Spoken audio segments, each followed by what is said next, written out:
सलाम सामीन, पेश खिदमत है आपके अपने channel Aliya reads and review पर हमीद फरीदी सीरीज का ये नॉवल औरत फरोश का कातिल पार्ट 7। हमीद सख्त उलझन में था कि किस तरह सर सीताराम तक रसाई हासिल करे। उसे इस दिलचस्प ड्रामे का अख्ताम देखने की आरजू थी। तभी उसको नौकर ने एक मुलाकाती कार्ड लाकर दिया। डॉक्टर महमूद, हमीद ने आहिस्ता से कहा, अंदर भेज दो। आदाब अर्ज़ हमीद साहब, डॉक्टर महमूद ने ड्राइंग रूम में दाखिल होते हुए कहा था। ये कदेड़ उम्र का जामा ज़ेब आदमी था, चेहरे पे दाढ़ी और मूछें थी। इसके और फरीदी के ताल्लुकात अच्छे थे। सबसे बड़ी वजह तो यही थी कि वो जानवरों के अस्पताल का इंचार्ज था और कुत्तों के अमराज का माहिर था। वो अपनी इसी खुसूसियत की बिना पे ऊंची सोसाइटी में खास तौर पे पूछा जाता था। क्या फरीदी साहब घर पे मौजूद नहीं है? उसने पूछा था। जी नहीं, वो तो बाहर गए हैं। पता नहीं आप लोगों से कितनी मोहब्बत क्यों हो गई है। हालत यह है कि अगर ज्यादा दिनों तक आपसे ना मिलूं तो अजीब सी उलझन होती है। डॉक्टर महमूद ने कहा। मोहब्बत है आपकी, हमीद मुस्कुरा के बोला। वैसे वो ज्यादा बातचीत नहीं करना चाहता था जल्दी से इसे पीछा छूट जाए। इस वक्त मैं सर सीताराम के यहाँ टी पार्टी में जा रहा था। सोचा लगे हाथों आप लोगों से मिलता चलूं। वैसे मुझे फुर्सत कहाँ, भाई क्या बताऊं, मैं तो इन सब टी पार्टी वगैरह को कतई वक्त की बर्बादी समझता हूँ, लेकिन क्या करूँ, ये लोग मानते ही नहीं। अब आज का वाकया लीजिए। सर सीताराम का आदमी दावतनामा लेकर आया। मैंने टालने के लिए जवाब लिख दिया कि माफी चाहता हूँ, मेरे यहाँ मेहमान आए। लेकिन साहब, भला सर सीताराम कहाँ मानने वाले। फौरन कहने लगे कि मेहमान समेत आ जाओ। हमीद की आंखें चमकने लगी थी। उसने सोचा क्यों ना मौके का फायदा उठाया जाए। तो इसमें क्या परेशानी की बात है, मैं आपका मेहमान बन के चलता हूँ। अरे आप मजाक कर रहे हैं? बिल्कुल भी नहीं, लेकिन अगर आपको किसी ने पहचान लिया तो? अरे तो मैं भेद बदल के चलूंगा ना, सच बताइए। मैं कहता हूँ ना, ऐसे ही करूंगा। और उसके बाद हमीद ने जल्दी से मेकअप कर लिया था और ये लोग कार में बैठ कर सर सीताराम की कोठी की तरफ रवाना हो गए थे।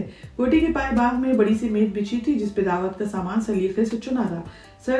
सर सीताराम और लेडी सीताराम, सुरेंदर और एक दूसरे आदमी कुर्सियों पर बैठे थे। कनक प्रकाश अभी नहीं आया था। सर सीताराम, आपसे मिलिए, डॉक्टर महमूद ने कहा था। आप हैं मेरे दोस्त खान बहादुर मुजाहिद मिर्जा, अवध के बहुत बड़े ताल्लुकेदार हैं और आपका सिलसिला नसब वाजिद अली शाह मरहूम से मिलता है। ओह, बड़ी खुशी हुई। आइए आइए बैठे। मुझे आपसे मिलने का बेहद इश्तियाक था। हालांकि मुझे इस वक्त आना नहीं चाहिए था। मैं आज की गाड़ी से लखनऊ वापस जा रहा हूँ, लेकिन जब महमूद साहब यहाँ आ रहे थे तो सोचा आपसे भी मिल लूं। अरे खान बहादुर साहब, ये खान है, बेतकल्लुफ है, सर सीता ने कहा था। मेरी खुशकिस्मती है कि इस तरह आपसे मिल लिया। हुलूस है आपका, हमीद ने कहा था। वैसे जो चीज मुझे यहाँ खींच के लाई है वो आपके कुत्ते हैं। मुझे भी कुत्तों का शौक है। तब तो आपसे मिलके बहुत खुशी हुई, सर सीताराम ने बच्चों की तरह हंसते हुए कहा। लेडी सीताराम ने नफरत से होठ सिकोड़ लिए।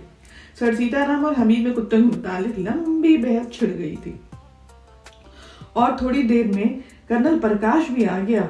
वो इस वक्त पहले से भी ज्यादा शानदार नजर आ रहा था। उसे देख के सब खड़े हो गए थे। सर सीताराम ज्यादा गर्मजोशी के साथ उसका इस्तकबाल करने के लिए आगे बढ़े थे। आइए आइए कर्नल साहब, हम सब बेचैनी से आपका इंतजार कर रहे थे। शुक्रिया शुक्रिया, इनसे मिलिए, ये रेखा है मेरी वाइफ। बड़ी खुशी हुई आपसे मिलके, कर्नल प्रकाश ने हाथ मिलाते हुए कदरे झुककर कहा। लेडी सीताराम के माथे पे पसीने की बूंदें आई थी। वो हाथ मिलाकर जबरदस्ती मुस्कुराने की कोशिश कर रही थी। इसके बाद सभी अफराद से उसका तारुफ हुआ। हमें महसूस कर रहा था कि कर्नल प्रकाश की नजरें बार बार उस पर पड़ रही हैं। वो कुछ घबरा गया, लेकिन फौरन ही खुद पे काबू पाके मुस्कुरा के बातें करने लगा। गालिबन सर सीताराम ने उसे महसूस कर लिया था, क्योंकि लेडी सीताराम खामोश सी थी। वो बोले, कर्नल साहब, रेखा को ज्यादा बातें करने की आदत नहीं है और वो अजनबियों से कुछ शर्माती भी हैं। खूब, ये तो अच्छी आदत है। कम से कम हर शरीफ औरत में ये सिफत तो होनी चाहिए। क्या ख्याल है नवाब साहब? बट बजाय इरशाद हुआ, हमीद ने कहा। चाय का दौर खत्म हो जाने के बाद सर सीताराम सबको लेके कुत्ताखाने की तरफ चले गए थे। अच्छा सर सीताराम, अब मैं इजाजत चाहूंगा, कर्नल प्रकाश ने कहा। अरे भाई क्यों, ऐसी क्या जल्दी है? जरा मुझे तिजारती मामलात के सिलसिले में एक साहब से मिलना है, कर्नल प्रकाश ने उठते हुए कहा। अब तो बराबर मुलाकात होती रहेगी ना, सर सीताराम ने कहा। जब तक यहाँ मुकीम हूँ जरूर मिलूंगा। हमीद को अपनी हिमाकत पे अफसोस इसलिए हो रहा था कि وہ آج اس نے یہ کیوں کہا کہ وہ آج رات کی گاڑی سے لکھنؤ جا رہا ہے، اب وہ یہاں زیادہ دیر تو رہ نہیں سکے گا۔ پھر اسے فریدی کی ہدایت بھی یاد آئی کہ کوٹھی کے اندر جانے کی حماقت نہ کرنا۔ معلوم نہیں اس نے یہ کیوں کہا، حمید سوچنے لگا، ٹھیک ہے، ہوگا، اپنا اپنا طریقہ کار ہے۔ جب فریدی کو اس کیس سے دلچسپی نہیں تو وہ خواہ مخواہ کیوں اس کی بات مانے؟ بالکل بھی نہیں۔ ان دنوں اسے شہناز کی یاد بہت ستا رہی تھی۔ اسے اس کی بے گناہی کا یقین تھا۔ کبھی کبھی وہ اس کی بڑھی ہوئی آزادی اور لیڈی سیتا رام کے عادات و اطوار کو سامنے رکھتے ہوئے اس سے بددل ضرور ہوتا تھا، لیکن یہ کیفیت عارضی ہوتی تھی۔ وہ پھر یہ سوچنے لگتا تھا کہ دنیا کی ساری عورتیں، سارے مرد ایک جیسے نہیں ہوتے۔ عشق و محبت کے معاملے میں وہ ایک خلندرا بے پرواہ آدمی تھا۔ اس کا عقیدہ تھا کہ قیس و فرحات قسم کی محبت کا دنیا میں وجود ہی نہ تھا۔ اس نے اب سے پہلے بھی کئی عشق کیے تھے، لیکن وہ صرف فلمی گانوں اور بیتوکی ہائے وائے تک ہی محدود تھے، اور ویسے وہ فریدی کو چڑھانے کے لیے بھی ایک آدھ عشق کر لیا کرتا تھا۔ ایسی کہانیوں کے محبوب عموماً فرضی ہوا کرتے تھے، لیکن ہاں، شہناز سے اس کی یہ دوستی تو محض اتفاق تھی، لیکن اب اسے لگتا تھا کہ شاید یہ دوسری شکل اختیار کرتی جا رہی ہے۔ اس نے اپنی کوئی رات تارے گن گن کی گزاری، ایسا نہیں تھا کہ اس نے کوئی رات اپنی تارے گن گن کے گزاری ہو یا ایک آدھ اشعار بھی کہا ہو، لیکن پتہ نہیں کیا بات تھی، شہناز سے اس کو خاص انسیت محسوس ہو رہی تھی۔ اور آج جب وہ آفس سے واپس آیا تو فریدی کا خط ملا۔ سب سے پہلے اس نے شہناز کے بارے میں پوچھا، پھر ڈینگو کا نوحہ کیا تھا، اپنی بیماری کا حال کہا تھا اور کہا تھا کہ بہت نفاحت ہے، وہ ابھی نہیں آ سکتا۔ فریدی کا خط پڑھ کے حمید کے دل میں ہمدردی کے جذبے جاگ اٹھے تھے۔ محبت جاگ اٹھی جو اسے فریدی سے تھے۔ اسے فریدی سے اتنی ہی محبت تھی جتنی کہ اپنے کسی بڑے بھائی سے ہو سکتی ہے۔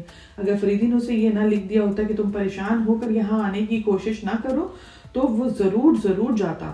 ناشتہ کرنے کے بعد حمید نے فریدی کو خط لکھا، سارے حالات لکھے اور اس کے بعد یہ کہا کہ جلدی ہی اسے کرنل پرکاش سے قانونی طور پہ اس کا کتا چھین لے گا۔ خط ختم کرنے کے بعد وہ سو گیا۔ آج رات کو لکھنؤ میں خاص پروگرام تھا۔ ٹکٹ کا دام اتنا بڑھا دیا گیا تھا کہ زیادہ تر صرف اعلیٰ طبقے ہی کے لوگ اس میں حصہ لے سکتے تھے۔ کرنل پرکاش کی دریافت کے بعد سے حمید روزانہ لکھنؤ جاتا تھا، اس لیے رات کو سونے کا موقع کم ملتا تھا، اسی لیے وہ دن میں ہی سو گیا تھا۔ شام کو جب وہ اٹھا تو وہ تیار ہو کے لکھنؤ آ گیا تھا۔ ایک جگہ میز خالی نظر آئی، وہاں پہ معلوم ہوا کہ وہ کرنل پرکاش کے لیے ریزرو ہے۔ ایک میز کے گرد 2 اینگلو انڈین لڑکیاں بیٹھی تھیں، 2 کرسیاں خالی تھی۔ وہ ان کے قریب آیا۔ اگر کوئی حرج نہ ہو تو میں یہاں بیٹھ جاؤں؟ حمید نے پوچھا۔ ضرور ضرور، دونوں ایک ساتھ بولی تھی۔ حمید بیٹھ گیا۔ وہ یوں بھی کافی حسین تھا اور اس وقت عمدہ قسم کے سیاہ سوٹ میں وہ کوئی ذی حیثیت اینگلو انڈین معلوم ہو رہا تھا۔ غالباً وہ لڑکیاں اسے اینگلو انڈین ہی سمجھی تھیں۔ آپ ہم لوگوں کے لیے تکلیف نہ کیجیے گا، حمید نے بیٹھتے ہی روب ڈالنے کے لیے آرڈر کے لیے ویٹر کو حکم بلایا تھا۔ ارے یہ کیسے ممکن ہے؟ ارے معاف کیجیے، ہم ایسے دعوتیں قبول نہیں کرتے۔ تو کیا حرج ہے، آپ جان ہی جائیں گی، مجھے آرتھر کہتے ہیں اور میں شہر میں اجنبی ہوں۔ دونوں لڑکیاں ہنسنے لگی تھیں۔ یہ جولیا اور میں لیزی، ہم دونوں اسٹوڈنٹس ہیں۔ کتنے پیارے ہیں آپ کے نام، جولیا اور لیزی۔ ایسا معلوم ہوتا ہے جیسے کسی نے کانوں میں شہد ٹپکا دی ہو۔ تو آپ شاعر ہیں؟ ہوتا کاش۔ Julia lazy, lazy Julia. اتنے میں بیرا آ گیا تھا اور سارا سامان بھی لے آیا تھا۔ وہ تینوں کھانے پینے میں مشغول ہو گئے تھے۔ تھوڑی دیر کے بعد ناچ کے لیے موسیقی شروع ہو گئی۔ ارے میری سمجھ میں نہیں آ رہا کہ ناچ کے لیے میں آپ میں سے کس سے درخواست کروں؟ حمید نے پوچھا۔ ہم دونوں باری باری سے ناچیں گے، جولیا نے کہا اور لیزی اٹھ کھڑی ہوئی تھی۔ اس انتہائی پرکشش داستان کو یہاں روکتے ہوئے آپ سے یہ گزارش ہے کہ چینل کو سبسکرائب کر لیں، شیئر ضرور کریں، اور ابھی کچھ دن تک آپ سے گزارش ہے کہ آپ ہر آلٹرنیٹ ڈیز پہ دوپہر میں چیک کر لیں، 2 سے 4 کے درمیان میں آپ کا ناول اپلوڈ ہو جایا کرے گا۔ شکریہ۔